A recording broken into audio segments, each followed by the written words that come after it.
দর্শক, লন্ডনে আছেন প্রতিনিধি শাহেদ শফিক। চলে যাচ্ছি তার কাছে। শাহেদ শফিক, আপনি কি শুনতে পাচ্ছেন? শাহেদ, বৈঠক পরবর্তী বিষয় নিয়ে সর্বশেষ তথ্য আমাদেরকে জানান। সব মিলে বৈঠক কেমন হলো?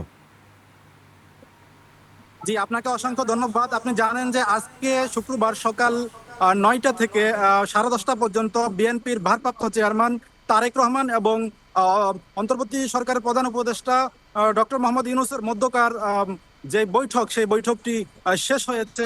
ওয়ালটন আবারও মিলিনিয়ার অফারে ওয়ালটন ফ্রিজ কিনে আপনিও হয়ে যেতে পারেন মিলিয়নিয়ার। সকাল 10:30টার দিকে এই বৈঠকে গুরুত্বপূর্ণ বেশ কিছু সিদ্ধান্ত কিন্তু এখানে এসেছে। সেই সিদ্ধান্ত বৈঠক শেষে আমাদেরকে জাতীয় নিরাপত্তা উপদেষ্টা ডক্টর খলিলুর রহমান ব্রিফিং করেছেন। তিনি যেটা জানিয়েছেন যে এই বৈঠকের মূল সিদ্ধান্ত হচ্ছে আগামী অর্থাৎ রমজানের আগেই জাতীয় সংসদ নির্বাচন অনুষ্ঠিত হবে। তার আগেই কিন্তু যেই গুরুত্বপূর্ণ সংস্কার কার্যক্রমগুলো রয়েছে, সেই সংস্কার কার্যক্রমগুলো কিন্তু অন্তর্বর্তীকালীন সরকার দ্রুত এগুলো শেষ করবে। তো আজকের যেই মিটিংটি এখানে হচ্ছে, সেই মিটিংটির গুরুত্বপূর্ণ সিদ্ধান্ত হচ্ছে যে এখানে অর্থাৎ রমজানের আগে নির্বাচন অনুষ্ঠিত হবে। আমরা পরবর্তীতে ওনাকে আরো জিজ্ঞেস করেছি যে এই বৈঠক সম্পর্কে মানে দুই পক্ষই সন্তুষ্ট কিনা।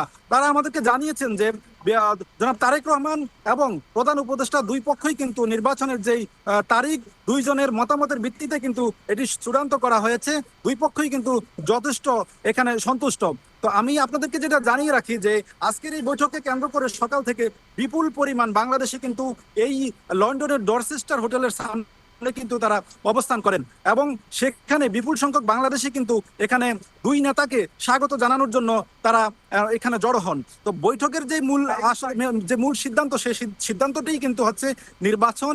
এই নির্বাচন কিন্তু আগামী ফেব্রুয়ারির দিকে অর্থাৎ রমজানের আগেই কিন্তু এই নির্বাচন অনুষ্ঠিত হবে। তো লন্ডন থেকে আমার কাছে আসলে এটি ছিল সর্বশেষ।